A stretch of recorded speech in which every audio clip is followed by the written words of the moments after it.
নমস্কার বন্ধুরা, হ্যাপি লাইফের একটি ব্লগে আপনাদের সকলকে স্বাগতম জানাই। আজকের ব্লগটা স্টার্ট করছি সকাল 6টা থেকে।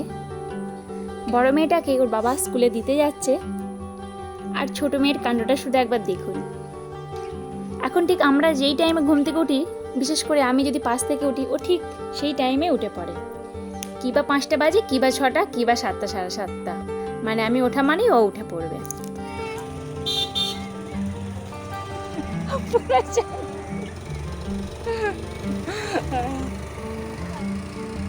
চলে গেছে। এখানে ওর কাণ্ডটা দেখতেই পেলেন। যদি ওর বাবা বাইরে যায়, মানে একটু বাইক নিয়ে বেরো হয়, তো সঙ্গে সঙ্গে বুঝতে পারবে আর কান্নাকাটি করবে, তো সে যেখানেই যাক না কেন। এখানে কয়েকটি আম মাত্র হয়েছে, দেখুন বেশ বড়ও হয়ে গেছে। যে আমগুলো একদম নিচের দিকে আম বকুল ধরেছিল, আপনাদের সাথে শেয়ার করেছিলাম, সেই রকম কিন্তু যে তুলনায় আম বকুল হয়েছিল সেই তুলনায় কিন্তু আম হয়নি। এই একটা থোকা বেশ নিচের দিকে 4-5টা বেশ ভালো রকমভাবে হয়েছে। বাদ বাকি কিন্তু নিচের দিকে ঠিক সেই রকমভাবে কোনো আমই হয়নি। যত আম সব ছাদের ওপরে হয়েছে বেশ কয়েকটি। তবে যে তুলনায় আম বকুল এসেছিলো, ভেবেছিলাম বোধহয় আগের তুলনায় এবছর অনেক গুণ বেশি হবে, কিন্তু সেই তুলনায় কিন্তু হলোই না। এই যে ঝড় হলো, কয়েকটা দিন বৃষ্টি হলো, তো প্রত্যেকটি আম প্রায় ছোট ছোট হয়ে দেখলাম নিচের দিকে ঝরে পড়ে গেছে। তো এটা তো স্বাভাবিক, হয়েই থাকে প্রায় প্রতি বছরই। শুধুমাত্র যে আমাদের আম গাছে হচ্ছে এটা, সেটা তো না। আর এখানে বেশ কয়েকটি পাঁপড় ভেজে নিচ্ছি। পাঁপড়গুলো একসাথে অনেকটা ভেজে রেখে দিলে একটা সুবিধা হয় কি, এই হাজব্যান্ডে যখন টিফিন নিয়ে যায়, সকালের দিকে তো একেবারে ভাত খেয়ে চলে যায়, তো যখন টিফিন নিয়ে যায় হয় একটু ছোলা ভিজিয়ে রাখলাম, একটু চানা দিয়ে দিলাম আর একটু পাঁপড় দিয়ে দিলাম, বা বিকালের দিকে মেয়েটাকে একটু মুড়ি দিলাম বা আমি খেলাম, সেক্ষেত্রে বেশ সুবিধাও হয়। তাই আর কি, যখন পাঁপড়টা ভাজি একসাথে অনেকটা তো তেল দিতে হয়, তো একেবারে অনেকটা পরিমাণে পাঁপড় ভেজে রাখি। এখানে ভাতটা হয়ে গেছে। ডাল ভাতেতে আজকে কৌটোতে করে আজকে ডাল দিয়ে দিয়েছিলাম, আর এই যে ডালটার আলুটা আগে একটু তুলে রাখলাম, তা না হলে ফ্যান ঝেড়ে নেবার পর যদি এটা তোলা হয়, তো আলুর সাথে এবং ডাল কৌটোর সাথে ভাতটা পুরো মাখামাখি হয়ে থাকে, সেক্ষেত্রে ওটা বার করতেও অসুবিধা হয়, এমনকি ভাতটাও নষ্ট হয়, তবে সময়েরও অপচয় হয়। তাই আর কি প্রথমেই আমি এটা আগে বার করে রাখি। আর এদিকে ভাতটা তো হয়ে গেছে। রান্না বান্নাটা যেন একটা বড় যুদ্ধ। যতক্ষণ ছোটো মেয়েটা ঘুমায় তার মধ্যেই আমাকে রান্না বান্নাটা একটু কমপ্লিট করে নিতে হয়, আর বিশেষ করে আধ ঘন্টার মধ্যে, কারণ আধ ঘন্টার বেশি ঘুমায় না। এই যে শাকটা ভাজছি, শাকটা একদম বাড়ির পাশেই হয়েছিল, আর সেখান থেকে কিছু শাক তুলে নিয়ে এসে ভাজলাম। ছোটো মেয়েটার দুপুরের মেনুতে আজকে রেখেছি বিনস, গাজর, কুমড়ো, আর বাড়িতে যে হয়েছে কিছু কলমি শাক, সেই কলমি শাকেরই কিছুটা অংশ ওর জন্য কেটে নিয়েছি। যেহেতু এখনই খুবই পরিমাণ ছোট ছোট হয়ে আছে, তো এখনও পর্যন্ত আমাদের খাওয়ার সৌভাগ্য হয়নি। এরপর আর কোনো রকম ভিডিও কন্টিনিউ করা হয়নি। এটা একদম বিকালের অংশ। বিকালে দেখুন খালি কি অবস্থা। দুপুরে তো একদম ঘুমাইনি, ও ঘুমিয়ে নিয়েছে 12:30 থেকে 1:30 পর্যন্ত। তারই মধ্যে আমি বড় মেয়েটাকে খাওয়াচ্ছিলাম। এবার ওকে যখন খাইয়ে একটু ঘুম পাড়াতে গিয়েছি, তো দেখলাম তখন ও উঠে পড়লো। তো বড় মেয়েকে যখন ঘুম পাড়াতে দেখলাম, তখন ছোটো মেয়ে উঠে পড়লো। আবার ধরুন এখন দুজনেই উঠে পড়েছে। আর দুদিকে জানলা খুলে দিয়েছি, ঘরে খুব ভালো রকমভাবে আলো বাতাস একদম পূর্ণ হয়ে গেছে। যেহেতু শীতকাল ছিল বলে উত্তর দিকের জানলাটা বন্ধ রেখেছিলাম, আর এখন শীতকালটা চলে গেছে, তাই দুই দিকে জানলা খুলে দিতে যেমন ভালো হাওয়াও দিচ্ছে, ঠিক তেমনি আলোটাও একদম পরিপূর্ণভাবে ঘর প্রবেশ করে ভর্তি হয়ে আছে। মানে আলো পাখা ঠিক চালাতে হবে না, ঠিক এইরকম অবস্থায়। কিন্তু এই যে একটা গরমের যে তাপটা থাকে, সেই জন্য শুধুমাত্র পাখাটা চালাতে হয়, তা না হলে খুব ভালো রকমভাবেও হাওয়া দেয়। আমাদের প্রত্যেকটা গৃহিণীর এই যে দোকান বাজার একদম পরিপূর্ণভাবে গুছিয়ে থিতিয়ে রাখাটা একটা খুবই কাজের মধ্যে পড়ে। আর সব থেকে বড়ো কথা, এই দোকানটা যখন নিয়ে আসে, তখন যেখানে যেই জায়গাটা যে জিনিসটা রাখার, তখন কিন্তু সেই জিনিসটা সেই জায়গাতেই রাখতে হয়।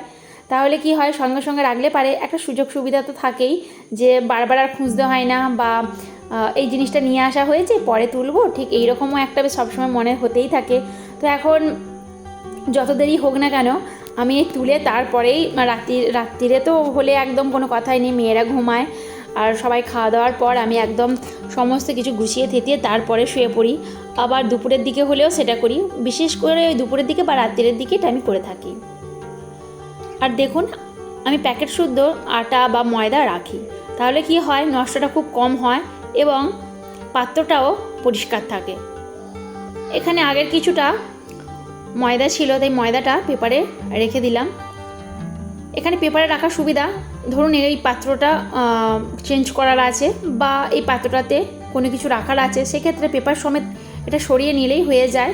আর পরিষ্কার করতেও কিন্তু খুব একটা অসুবিধা হয় না, যেহেতু পেপারের মধ্যে থাকে খুব পরিমাণে কিন্তু ময়লাও হয় না। মানে এই যে আমরা আটা নেবো ময়দা নেবো, একটা তো সামান্য পরিমাণ লেগে থাকেই, সেই জিনিসটা একদমই হয় না। তো আর পেপারের মধ্যে রাখলেও বাতাসটা কিন্তু ভালো রকমভাবে মানে লাগতে পারে না, সেক্ষেত্রে অনেক দিন পর্যন্ত ভালো থাকে।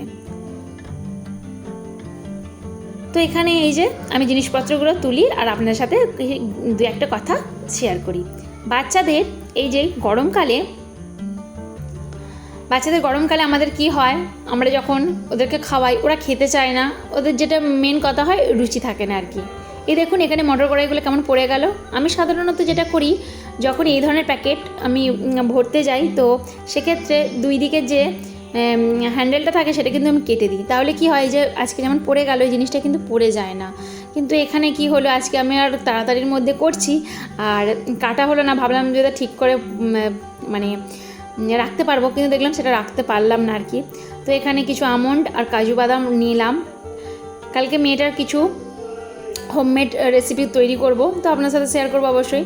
তো যেটা বলছিলাম, গরমে আমরা যে ধরনের খাবারে খাওয়াই না কেন, সেটা যদি আমরা 4 বার খাওয়াই, যে পরিমাণেরই খাওয়াই না কেন, সেটা 4 বারের বদলে আমরা যদি 5 বার খাওয়াই, মানে কম কম পরিমাণে খাওয়াবো অথচ বেশিরভাগ খাওয়াবো, এটা মনে হয় সবথেকে বেটার। তাহলে ওদের হবে কি, ওদের কষ্টটাও হবে না এবং গরমে কিন্তু জলের পরিমাণটা অবশ্যই ওদেরকে বাড়াতে হবে, যতই আমরা খাওয়া দাওয়া করাই না কেন।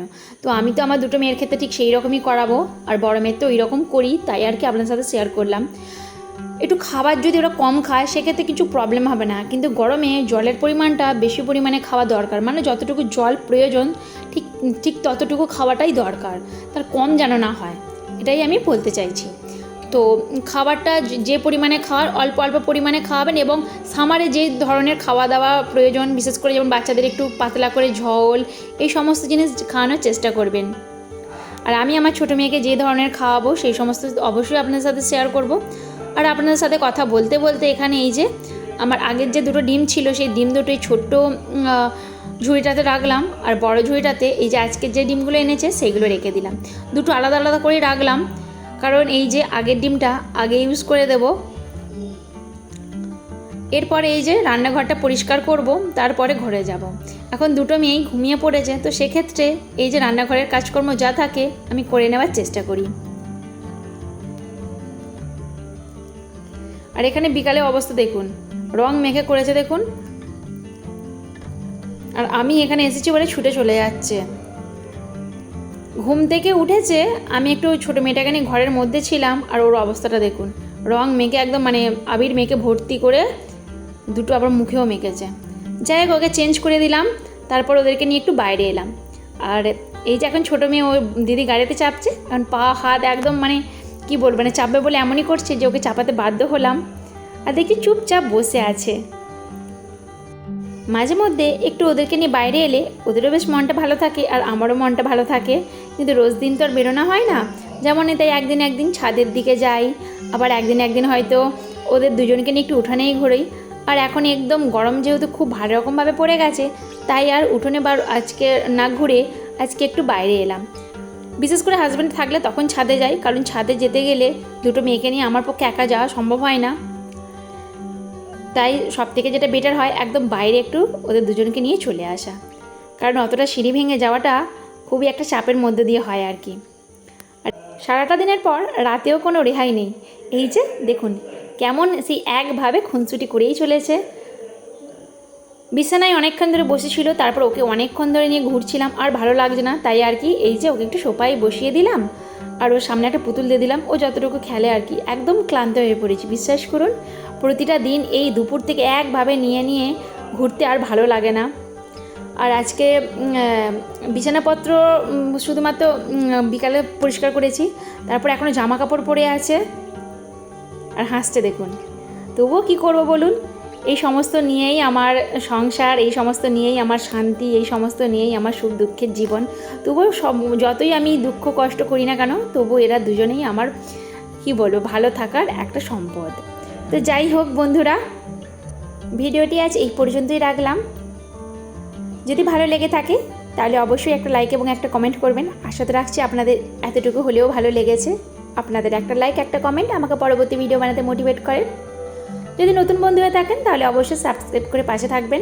আমার এই যে দুই সোনামানি, আমার জীবন, আমার নিত্যদিনের নানান ধরনের কাজকর্ম থেকে আরম্ভ করে সমস্ত কিছু আপনার সাথে শেয়ার করি। তবুও সেইভাবে তো আর আগে যেমন কাজকর্ম করতাম বা এখনও যে ধরনের কাজকর্ম করি সবসময় ফোন ধরে ধরে তো করা সম্ভব হয় না, তাই হয়তো কিছুটা আপনার সাথে শেয়ার করি এবং সমস্ত কিছু শেয়ার করতে পারি না। মেয়েটা একটু বড় হোক, আপনার সাথে সমস্ত কিছু শেয়ার করার চেষ্টা করব। তো চলুন, ভিডিওটি এই পর্যন্তই রাখলাম। অবশ্যই পাশে থাকবেন এই আশা নিয়ে ভিডিওটি আজকে এই পর্যন্তই রাখলাম। শেষ পর্যন্ত দেখার জন্য অসংখ্য ধন্যবাদ। আপনারা ভালো থাকবেন, সুস্থ থাকবেন, এই বলি আজ ভিডিওটি শেষ করলাম। ধন্যবাদ।